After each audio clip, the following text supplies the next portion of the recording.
All right, so first let's talk about Transformers, the one about the auto jiggers and whatever the hell they are. Yeah, I think it's autoerotic asphyxiation. I don't know what they are. Okay, in excess. Weird. So, Devin, tell us about that. Oh, nice. Yeah, Transformers Dark of the Moon, the third movie from Michael Bay, based on a toy line. This is what it is, right? And this one is better than the last one, and it almost has a story this time. Sam, our hero, played by the ever-punchable Shia LaBeouf, he's got problems in his life because he's got a really beautiful Victoria's Secret girlfriend, which sucks. And then his best friend's a robot car, which is awful. And then that's trouble for him. And then the evil robots are doing bad things and shooting other robots, and then people shoot each other for 60 minutes at the end of the picture. That's essentially the entire script of Transformers 3. Oh, there's I just a script? read it to you. Rumor has it. I didn't know that. Rumor has it. Now, it's funny because now we have a clip of the movie. We got a big. This is like, you're gonna see where I think the clip we have. Well, this is like a big ILM scene, I think. This is a huge, huge action This is a sequence, pretty big folks. scene. A lot of money was spent on this scene. We got it for you. Let's take a look.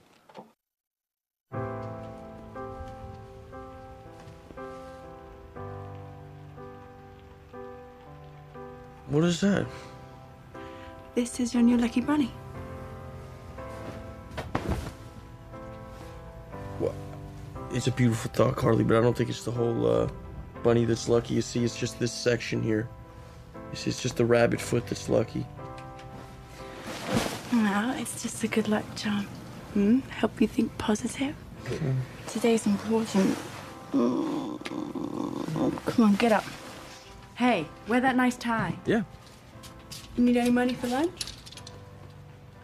No, I don't need any money for lunch. I have money from yesterday's lunch. You love it, don't you? I'm just your American boy toy. I love a boy toy. Man, what about that? That, you know what? That rabbit, literally, there was about 8 weeks of rendering. Yeah, there was no rabbit on set. No. There was also no woman. There still is no woman. That's not a real person. Can I say something about a couple things? It's your show. No, it's our show. Because you are the guest host. Thank you. Mazel So tov. you are here. Thank you. Hey, you know what? Let's toast that. Thank you with the beer, me with the Everclear. The thing with the woman is that, you know, she's getting knocked a lot for being horrible. But the fact is that it's a nothing role. Right. She's basically cheesecake. Right. So the fact that it's a nothing role and she's just written to have a nice ass, that's not really her fault. I don't know that if you put an amazing actress in this film, that character will be any better. It's just it is what it is. In the movie, somebody's pointed out to me that in the film she gets compared to a classic car and a beautiful dog. This is the sort of work that Michael Bay is doing.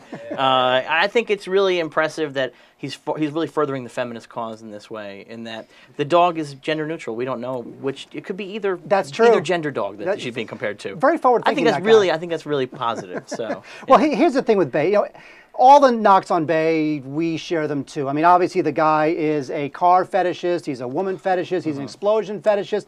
He's all that stuff, everything that the 14, 16-year-old boys like. You know, as incomprehensible and bad as the movie is, this is the first film I've seen, and I think we'll disagree on the merits of 3D. This is the first film I've seen where I think this film is better because of 3D, and I'll tell you why. As you know, 3D can limit what directors can do. Right. Because when you do 3D, as you know, when you do 3D, you can't have 20-frame shots and whip pans everywhere. You can, but the audience will be vomiting. They will be vomiting everywhere, yes. So Michael Bay knows this, and it forced him to back up a little bit and to let shots play out, even though it's fast-moving and all that sort of stuff, and it really helps the film. So 3D actually helped the movie, and I thought that his use of 3D actually was decent, and I'll tell you why. I like 3D, not when people throw things at the screen. I like 3D when there's foreground, midground, background action, and I can start picking that apart. And I think he does that. And by the way, if you think this means I like the movie, you're wrong. Because the movie's terrible. You know, it's true that the last hour of the film is just one gigantic battle scene. Right. And, you know, the thing with Bay, and Zack Snyder's the same way too sometimes, but especially Bay, the thing with Bay is that when something is cranked up to 10 for that long a time, that can become just as boring as when it's won That's the problem, for that long a time. The final action scene, it flatlines at a certain point, and there's no ebb and flow. There's no rhythm to that final hour. So it just sort of turns into like shout, scream, fall, shoot, explode, walk down the alley, shout, scream, fall, shoot, explode, and that's the big problem. Bay's technically a terrific filmmaker. I think it's as much as you want to make fun of the movies he makes or whatever, technically what he's doing in a scene and in a shot is often really great and better than a lot of other filmmakers. Unfortunately, he can't put this shit together and make a movie. And so it's this weird thing where there's the narrative structure is disastrous. This is a movie that it has, I swear to God, this has 6 or 7 comedy relief characters jammed into the first hour. It is like a nightmare. They have these little tiny robots. Two little tiny robots. It's got 2 little tiny robots. It's got Ken Jeong doing his standard Ken Jeong shtick, which he does everywhere. By the way, the character's last name is Wang. Because that's funny, because Wang means penis, and I'm 14 years old, and that's clever to me. It's got that. It's got John Malkovich in a comic relief role where he tries to box a robot, and then the robot tickles him. This is one of our finest actors being tickled by a robot. The guy's got boat payments. Give him a break. It's got John Turturro, who was the most annoying part of the previous 2 movies, being one of the least annoying parts of this movie, which really lets you know. I mean, like, it's just, and then there's like comedy bad guy robots that like drool and stuff. This is an hour of this. He's so tone deaf. His sense of humor is so horrible. It is like torture. It is hard for me to imagine anybody sitting through the first hour of that movie and not wanting to just kind of claw their eyes out. Well, because ultimately he's not really a storyteller or a character guy. He's just a scale guy. And from a scale perspective, there's some great shots in it. And the thing is that as much as I would love to just rip it all day long, the thing about the Transformer machines, those over-designed, crazy, I just still don't get them, is that unlike a lot of pure CGI creations in movies, these robots, when they're standing on the street or flying around, they have a certain amount of weight to them. Right. And that's difficult. Like I remember in the first Spider-Man film, and you remember this, I remember in the first Spider-Man film, when Spider-Man would fly around, it would look like a bunch of ones and zeros flying around. It just felt like a weightless nothing. Yeah. And Spider-Man 2, they did a much better job. Right. With Transformers, I felt that those robots were these huge, massive, giant things destroying everything. You know, so I mean, I'll give him that. I mean, when it comes to scale, he's great. Well, here's the thing about Bay is that whatever his other problems are, he understands how to use digital elements with physical elements, and that's what makes it different. He's not creating just these giant cartoonscapes like so many other filmmakers do, where nothing on screen is real. There will be real actors in a real street and a real building with a real explosion, and then a fake robot put into it. I think that really helps. I think that makes a big difference. It doesn't make the film any better or more watchable, or make any more sense. The movie makes literally no sense at all. The plot makes no sense on any level, and it's horrible. Can I just say something? It's horrible. I did not like this movie. Can I say something? Why are you making me talk about this? Because you're getting drunker and drunker, and then become the angrier and angrier critic. So mad. Here's the thing: Leonard Nimoy plays the super robot whose name is Steve or something. Sentinel Prime. His name is Steve. What is it? Sentinel Prime. Sentinel Prime. Okay, he plays Sentinel Prime.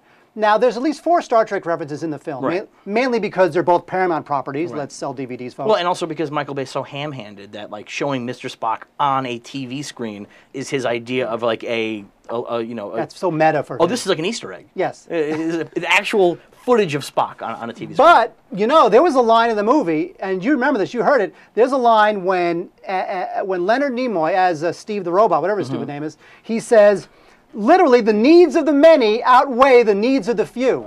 He says that as Steve Prime. And I'm like, that's like the theme of Star Trek 2. I mean, that's like Spock said that actual line. Right. And I thought, all right, I'll give him 1 point for that. Oh, I gave him no points. I'm a Star Trek nerd. So to see that line, which was some of the most beautiful moments in cinema history, as Mr. Spock, spoiler, dies. I know, sorry guys. To be used in the mouth of an evil robot was just only because if Nimoy signed off on it, I'm okay with it. I think the one thing Nimoy signed off on was his check. That could be. I think that's about it. He endorsed his check and everything else. Look, you know what happened? He shows up in a recording booth here in the Valley for like 25 minutes, records every line, and then goes home with a big check. And then 3 years later, there's a movie. Right, that's it. Well, no, he actually did this, I think, about 7 weeks ago. Is that right? Yeah, I think he was like one of the last editions. Oh, is that right? Yeah. Now, as a Star Trek fan, Brent Spiner, Data? I'm not a next generation. No. We just had him on live. Don't name drop. How much did Brent Spiner give to the Kickstarter campaign? Seriously. He offered to pay for pizza. You've never done that once. Damn right. All right, so here's the thing. So Transformers 2, we have nothing more to say about it except that if you're 14-year-old boy, you will have your first orgasm during this film. And otherwise, so forget you're giving it a... Okay, so here's the thing. We have the buy, rent, or burn. Right? So buy it if you should pay money to see it. Rent it if it's like, meh, or wait for it on DVD or streaming. Or burn it, which would mean it's... Burn down the movie theater. Burn down the movie theater. So you give it a buy, rent, or burn? Burn.